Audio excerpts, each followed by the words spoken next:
explaining the chapter Colors of Silence today. So, this is really an inspiring story of a great artist, Satish Gujral. Okay, and why it is so inspiring? Because, see, this man, Satish Gujral, he lost his sense of hearing in his early childhood, but still he overcome, like, he did so much, or he worked hard. He just pursued what his heart desired, and he became a great success in his life, and he became one of the best, what one of the best artists of India. Okay, so we'll see like what all he did to overcome his disability, and like how like we'll see his that journey. Okay, that successful journey. So please listen. So I'll start. I'm reading it, so please go through the text when I'm reading it, and also listen to the explanation. Satish, why didn't you come to school today? Surendra had to repeat this question 3 times before Satish heard him. He was lying on the bed, his eyes closed. Sweat glistened on his brows.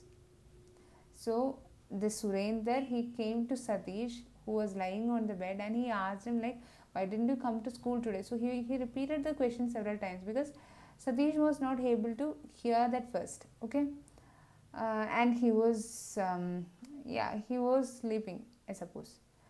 So he's saying that, no, I am not well, replied Satish. Of late he had been down with something or the other.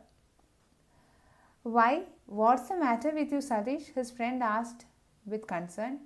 He put his hand on his forehead to feel it. So Surendra is a friend of Satish. Okay, so now Surendra is checking like what actually happened to his friend. I don't know, Surendra. It has been pretty bad since the last operation on my leg. I get these terrible headaches and then feel as if everything is going dark and silent.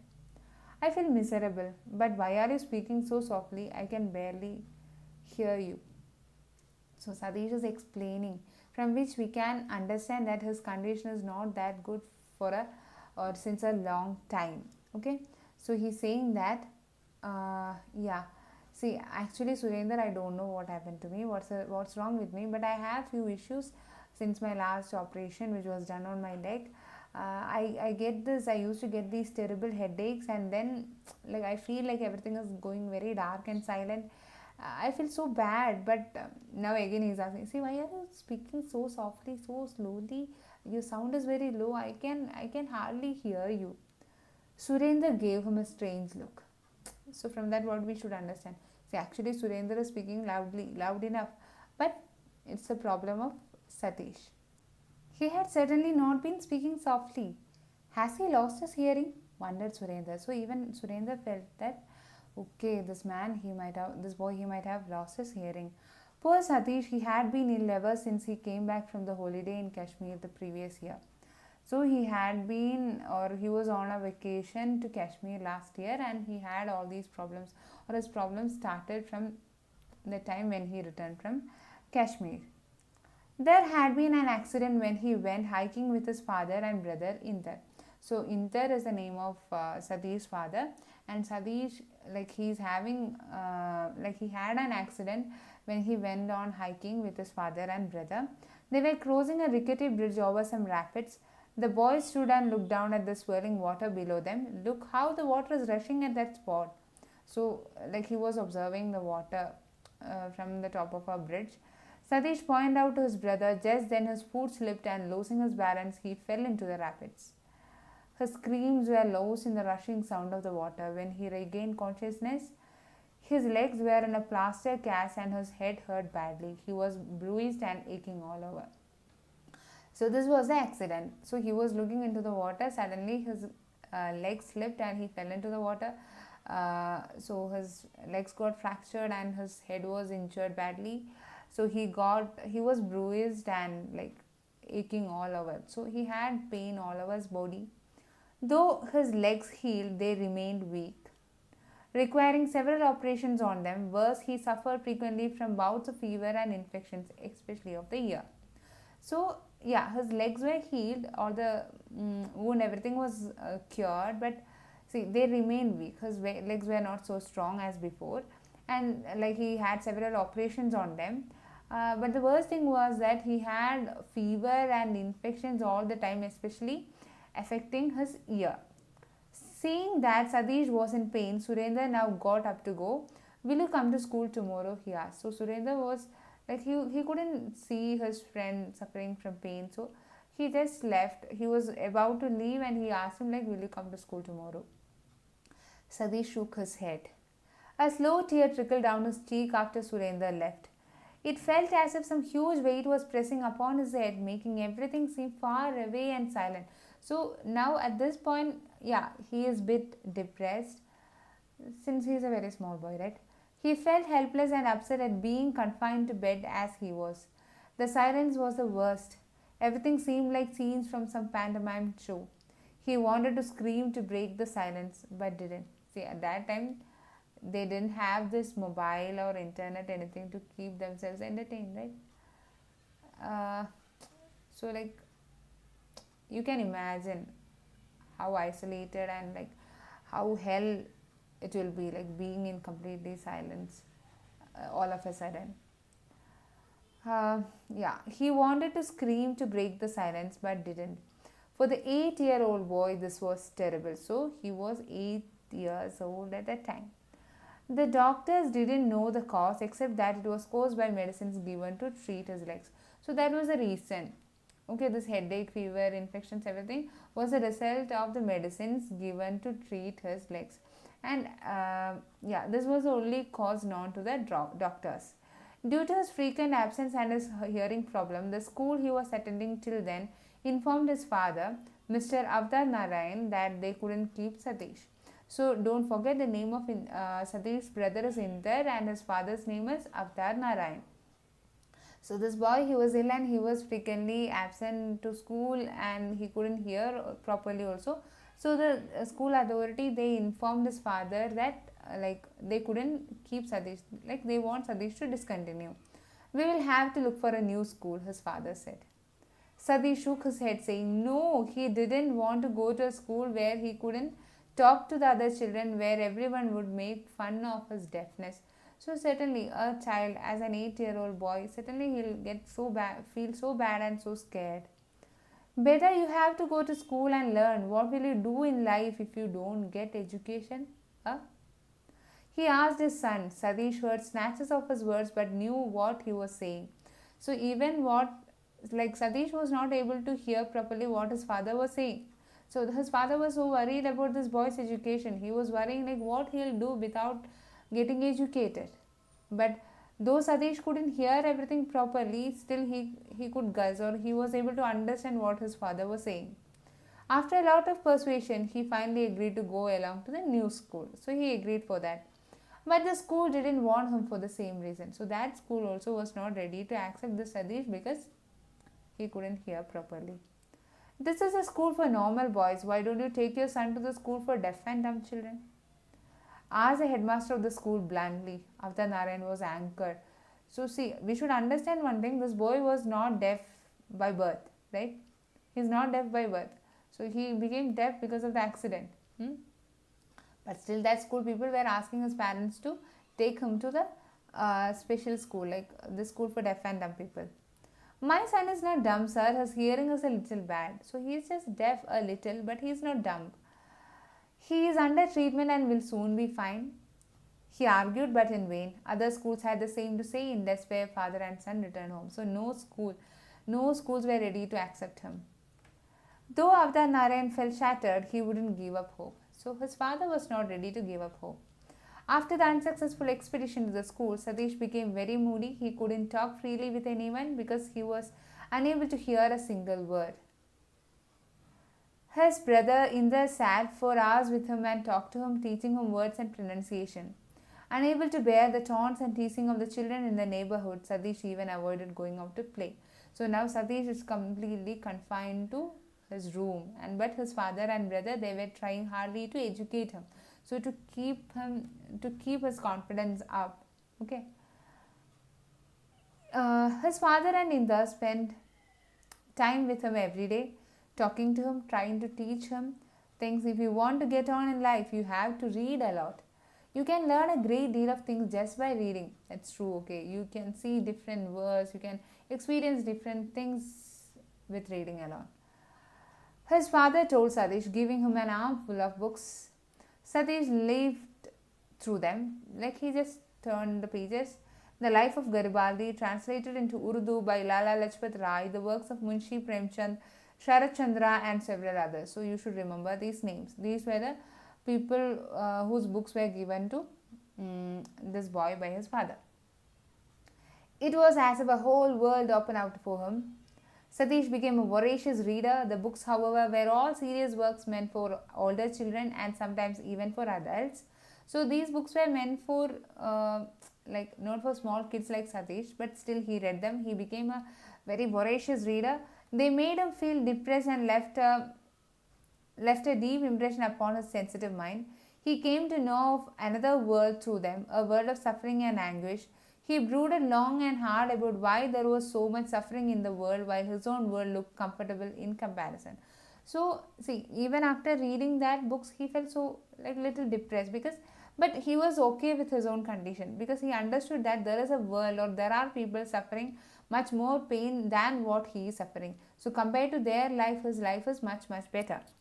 Another bout of fever struck and Satish was confined to bed. All he could do was sit and stare out of the window or read. He felt lonely and full of despair and at his plight. So he got another bout of fever, and with that he was completely locked in. He couldn't move out. He simply sat on his bed and he stared out. And now he was completely helpless, okay? That was his condition. Now let us see the next paragraph. Yeah, it goes like this. One day, when he was looking gloomily into the far corner of the garden, he saw a bird that was unlike any he had ever seen before. So, he used to stare out of his window every day, and one day he saw a bird that was different from all the other birds he had seen before. It had a longish tail and a black crest, but the most interesting thing about the bird was its restless energy. So, the bird was so energetic, it was moving continuously. Its eyes kept darting here and there, its whole body ready for flight any moment. So, moving all the time. For a long time, he stared at the beautiful bird when it flew away after a glance in his direction. Sadiq jumped down from his bed and took out his notebook and pencil.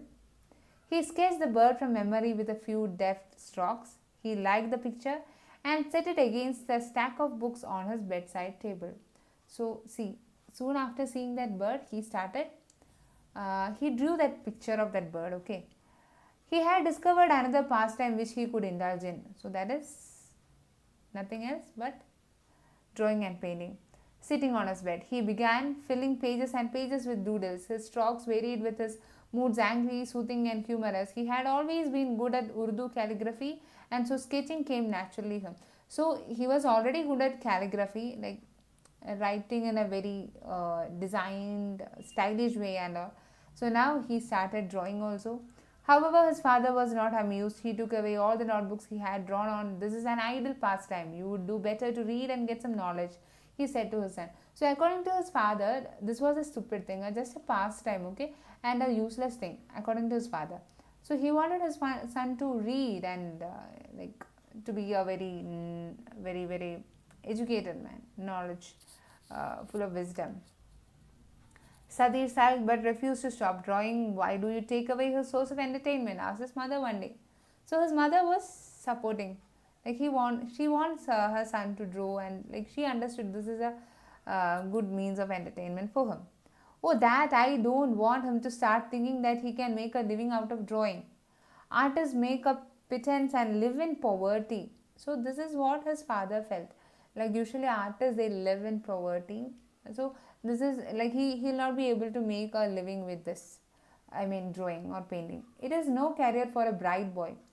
He has to study if he has to make something out of his life. Besides, his hearing may return any time. So his father was very hopeful about Sadish. When it does, he must be prepared to go back to school, mustn't he? He asked.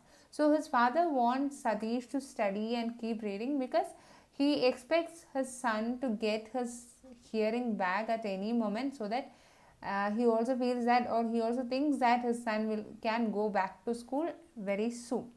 So then he should not be left behind, right? It has been more than 3 years since he became ill. How do you possibly think that he can recover his hearing? His mother asked. She felt hopeless about her son's condition, but Satish's father wasn't about to lose hope. So this Satish, he is not going to school for 3 years. He has lost his hearing for more than about 3 years now. His mother, she's like hopeless. So she's asking him, how can you expect him to get back his hearing? But his father was hopeful. Then why decide that he is going to remain deaf all his life? We must always be optimistic about his chances of recovering. He gently chided his wife. So his father, great father, he's saying that, see, we should not be depressed. We should not be sad. We should be optimistic. We should think positively. See, our child, he'll get well soon. Several visits to the doctors followed with nothing improving for Satish. He remained in a silent world. The only solace for him being painting. He managed to paint and draw in spite of his father's opposition. One day, when he was busy mixing the colors on his palette, he became aware of his father standing at the door. He looked up to find him staring at the painting intently. Satish reddened but continued with his mixing. Slowly, his father came into the room and sat next to his son. So Satish, he kept drawing so much. Even after so much of treatments, he was not able to recover. So one day he saw his father watching him at the door, like he was mixing the paint. So he continued to do it, even though he was a bit scared. You want to do this very badly, don't you? He asked. So now his father, he's understanding his son. Had Satish had the power of hearing, he would have heard the tremor in his father's voice. So, that is that shaking. So he was about to cry, actually, his father, but Satish couldn't hear that because he's deaf. As it was, he only read his lips. He didn't reply. Avadhan Narayan put his hand on Satish's shoulder. Satish was unable to believe that his father was not angry with him for painting. So Satish would be very happy. Moments later, his father left the room. When he returned a couple of hours later, his arms were full of paints, brushes of all shapes and sizes, and several rolls of drawing sheets. So now his father is going to support Satish like anything. He carefully set them down on Satish's table. So now Satish can draw and paint happily, freely. Pitaji, began Satish slowly. His father nodded his head, a smile breaking at the corners of his mouth. His eyes remained sad though. They are for you, Satish. I will find out the best school of arts for you. You will learn arts and make your life in your chosen field. Satish's eyes filled with tears and he did an uncharacteristic thing. He hugged his father tightly, his heart full of love for his stern father, who had at last accepted that his destiny lay in canvas and paint. So this is what every parents have to do. They should understand what their children are really meant to, what they should do, what are their interests. The parents should understand, right? And leave them to choose, according to what they love to do. Most of the parents, they will stress on keep studying, keep reading. No, the parents are the children, they should be able to understand where their real talent rests on. They should understand it, what is there inside them, what are their real interests. They should try to understand that. And even the parents, so once you are able to show your parents that you are good at something, then certainly your parents, they'll support you. Okay, and now within a short time he learned more than just painting. He learned about life. It is this boy now popularly known as Satish Gujral. Understood. He became a great artist. And Satish Gujral is among the foremost artists of India. He is one of the few artists who is accomplished in several art forms like painting, sculpture and architecture. He is good at all these things. Satish Gujral is also a writer. See, he was a voracious reader. He was a bright boy. So no doubt how he became a great writer. Exhibitions of his works have been held all over the world and displayed in prestigious museums like the Museum of Modern Art, New York, the Hiroshima Collection, Washington, and the National Gallery of Modern Art. So, at all these places, his works have been exhibited. He has published 4 books of his works in various arts. He was awarded the Order of the Crown for the best architectural design of the 20th century for his design of the Belgian embassy in New Delhi. So, these words and names you should not forget. He has also been honored with the Padma Vibhushan. His life of achievement is ample proof that physical disability is no barrier to success. So, this is what we should keep in your mind. Like, all of us have some talent, but we are not ready to work for it, or some of us may not understand like what our real talents are. So, don't be lazy, keep working, keep doing something, find what your real interests are. That doesn't mean that you should do only painting or dancing or singing and don't study. I didn't mean that. You should be good at everything, but see, don't just be a limit yourself being a bookworm. Try to be extraordinary and just find out what you are really good at, and and try to improve yourself in that field. So if you're good at something, and if you are able to, if you could prove that once, then certainly your parents also will help you, right? So read the chapter. If you have some doubts, please post it in the comment box. And that's all for today. Take care. Bye bye.